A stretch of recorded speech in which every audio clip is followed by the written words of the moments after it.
Kasus Vina Cirebon akhirnya terungkap setelah 8 tahun. Hotman Paris mengungkapkan kabar bahagia terkait kasus Vina Cirebon. Hotman mengapresiasi pihak polisi yang udah resmi menangkap salah satu DPO, yaitu Peggy Setiawan alias Egy atau panggilannya Perong. Cuma setelah ketangkep masih banyak asumsi-asumsi masyarakat dan kejanggalan-kejanggalan yang masih belum terjawab oleh pihak kepolisian. Sebenarnya kasus ini tuh udah lama banget, cuma keangkat aja karena film Vina sebelum 7 hari. Ya karena film itu ya kasus ini jadi keangkat lagi. Dan setelah 8 tahun akhirnya selesai akhirnya. Mungkin dari kalian udah banyak yang tahu kronologinya, tapi gue di sini mau ceritain aja singkatnya ya.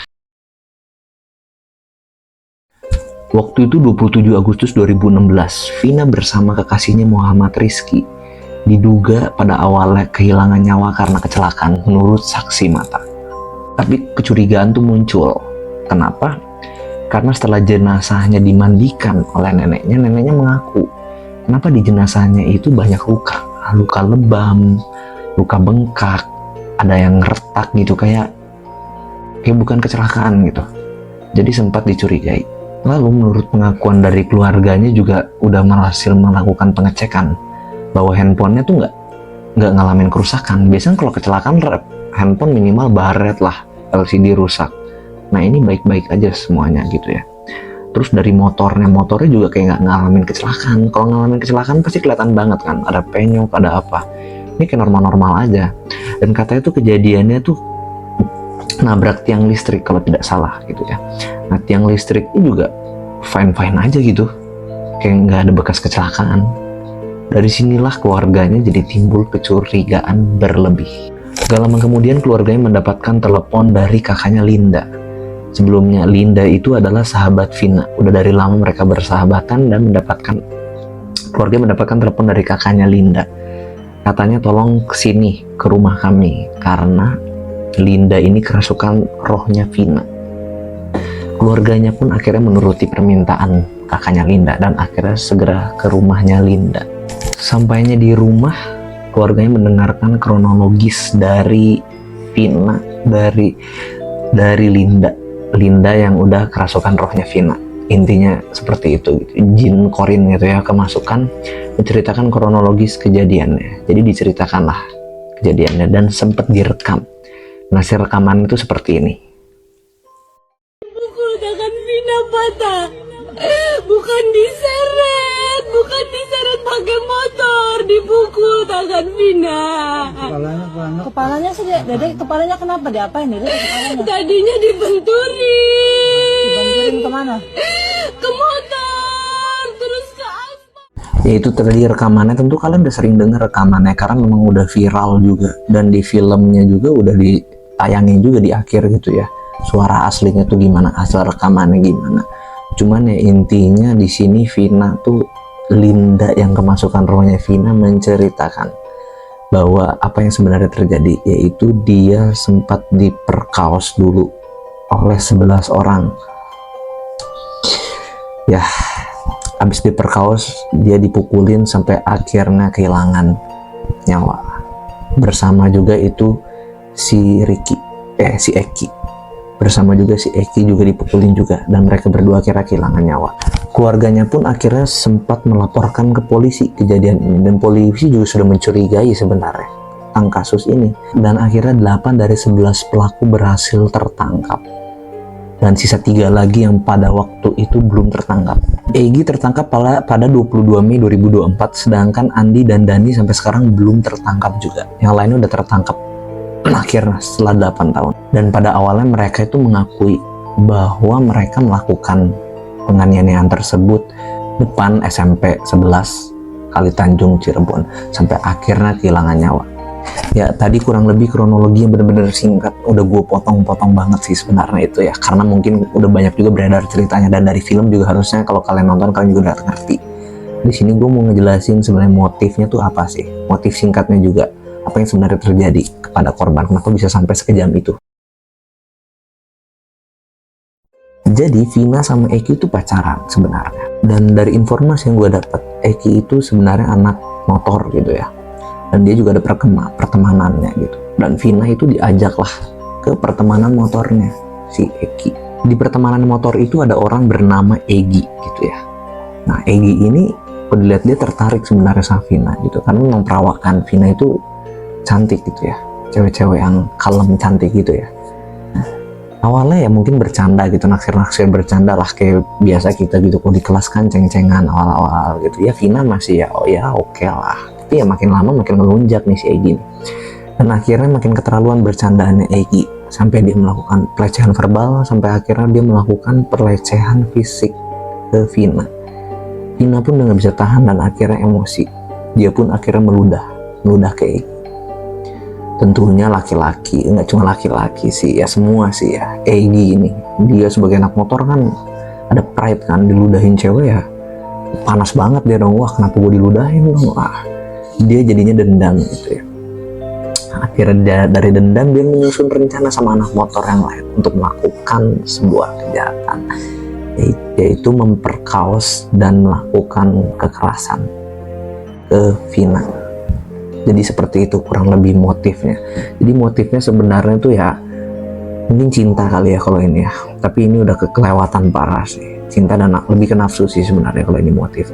Nah di sini gue mau ngejelasin juga, akhirnya 22 Mei 2024 yaitu hari ini ya berarti ya. Ya bener hari ini pas gue tapping ini ketangkap nih akhirnya si Egi. Tapi ya gue mau ceritain sedikit gimana sih penangkapannya gitu ya.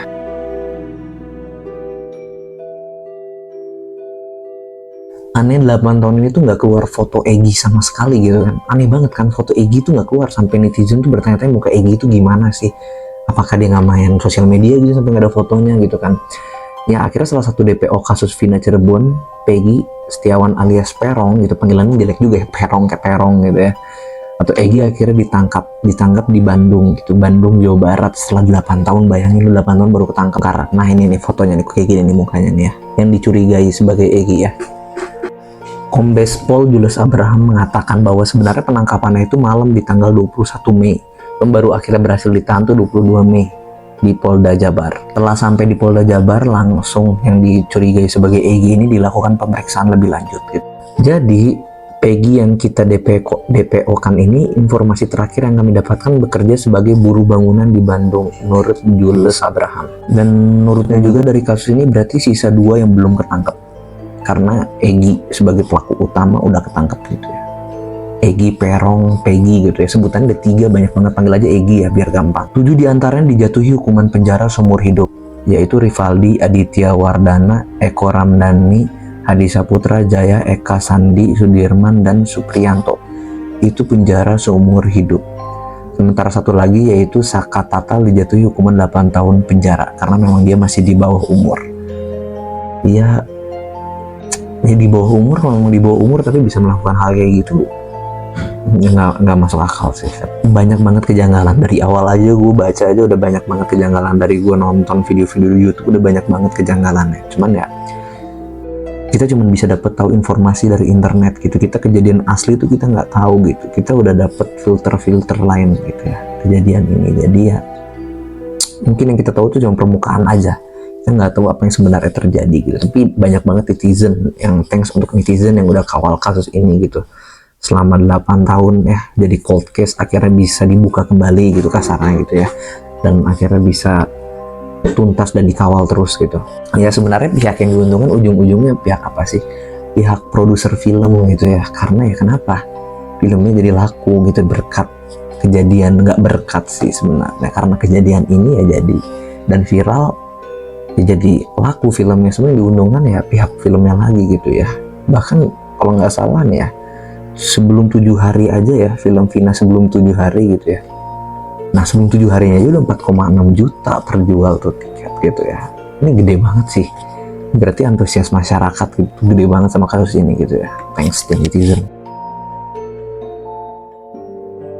Nah kejanggalan yang biasa dibahas nih ya sama orang-orang adalah Linda gitu ya. Ini gue juga denger ceritanya Linda gitu ya, yang katanya kerasukan tuh ya. Jujur gue pribadi sih 50-50 ya sama orang kerasukan tuh. Maksudnya gue pernah ngalamin juga, temen gue ngalamin kerasukan. Cuman ya sampai saat ini gue masih mikir apakah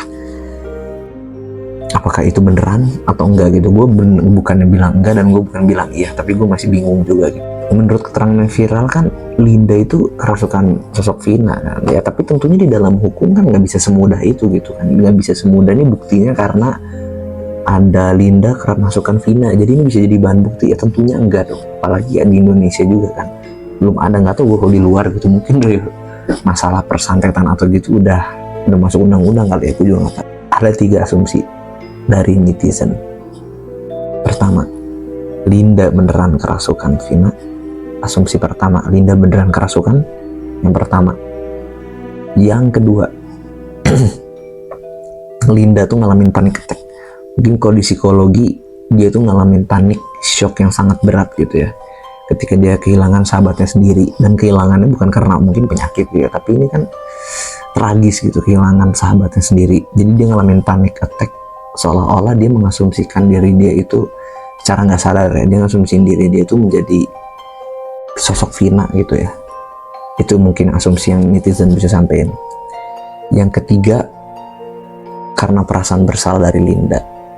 Yang mungkin paling dicurigai yang ini sih, Linda itu kan bisa ngomongin kejadiannya kayak gitu. Apakah dia ada di kejadiannya? Apakah dia nggak tahu? Apakah dia mungkin ngelihat kejadiannya langsung gitu ya, lihat kejadiannya, tapi dia ngerasa bersalah banget sampai akhirnya dia ngungkapin dan seolah-olah dia menjadi Vina gitu ya. Dia karena ngerasa bersalah karena ya mungkin harus diungkapin dan harus beres gitu ya. Itu mungkin asumsi netizen gitu ya. Cuman gue nggak tahu sih, gue nggak dapat informasi juga soal Linda gitu. Mungkin kalau kalian ada dapat informasi soal Linda lebih detail, boleh komen di bawah gitu ya, buat kasih masukan. Karena emang gue sih sebenarnya lebih condong ke yang 3 sih kalau gue pribadi gitu ya. Gue bisa tahu detail gitu ya, gue pribadi, tapi ya nggak tahu lah ya, siapa tahu gue salah. Kalian pribadi gimana? Kalian percaya atau enggak gitu ya? Ya kalian juga tolong komentar di bawah. Soalnya kalau gue mikirnya kalau memang semua hal itu bisa diselesaikan dengan kerasukan ya gimana gitu ya. Masa hukum ini nanti dikit-dikit pakai kerasukan beres, kan nggak segampang itu juga. Kejanggalan kedua, Egy itu siapa sih? Kenapa setelah viral filmnya baru pada 22 Mei 2024 tuh baru bisa ketangkap ketahan di Polda Jabar gitu ya? Ya ini muka orangnya sih ini sih, cuman ya gue nggak tahu apa yang sebenarnya terjadi di balik sana, ada apa gitu ya. Banyak yang berasumsi bahwa Egy adalah anak dari orang yang punya kekuasaan. Cukup masuk akal sampai 8 tahun nggak ketemu, ini asumsinya. Jadi sampai 8 tahun baru ketangkap. Ya secara logika sih harusnya menurut gue sih nggak susah sih buat nyari pelaku gitu ya, pelaku ini gitu, kasarnya teroris gitu ya, bisa ketangkep. Ini kasus, gue nggak ngeremehin kasus ini, tapi ini kasus yang sebenarnya bisa lah untuk diselesaikan dengan mudah gitu. Masa foto Egy nggak bisa ketahuan setelah 8 tahun gitu, baru kejadian ini baru ketahuan gitu ya, kan ada yang nggak beres gitu. Maksud gue ya mereka bersebelas pasti pernah foto bareng lah, dicek dari HP, masa nggak pernah foto bareng? Atau follow-followan lah di Twitter mungkin, atau di IG, atau di Facebook, atau di kontak nomor telepon, masa nggak ada sih? Masa susah banget gitu maksud gue tuh untuk nyari? Itu mungkin jadi pertanyaan banyak orang juga sih. Dan yang janggalnya ini nih, 8 pelaku yang udah ketangkap yang awalnya mengakui, akhirnya mereka mencabut BAP mereka gitu, mereka tidak mengakuinya. Mereka bilang mereka tidak melakukan apa-apa, mereka tidak juga mengenal 3 pelaku lainnya. Dan menurut Hotman Paris ada pihak luar yang mencoba menekan para pelaku gitu, coba ditekan supaya identitas, alamat keluarga dan lainnya tidak terungkap. Kejanggalan yang ketiga nih ya, banyak netizen yang berasumsi apakah benar ini Egy yang asli. Ini sampai hari ini nih ya, ini banyak banget komentar-komentar dari netizen. Ini Egy yang asli bukan sih? Kenapa baru 8 tahun, seperti pertanyaan, kenapa baru 8 tahun ketangkap? Katanya dari informasi Egy ini menyamar jadi kuli bangunan, katanya menyamar gitu ya. Tapi apakah benar atau enggak dia menyamar jadi kuli bangunan? Aneh sih, aneh-aneh, nggak masuk akal menurut gua kalau dia nyamar jadi kuli bangunan. Bahkan kata Hotman Paris, produser film dan keluarga, mereka bercerita bahwa mereka sempat didatangi gitu ya, didatangi dari orang yang mengaku pihak oknum polisi lah ya. Intinya mereka nggak suka kalau film ini tuh berjalan lancar, mereka nggak suka kalau film ini ditanyakan karena katanya bisa merusak citra polisi gitu ya, dari kata mereka gitu ya.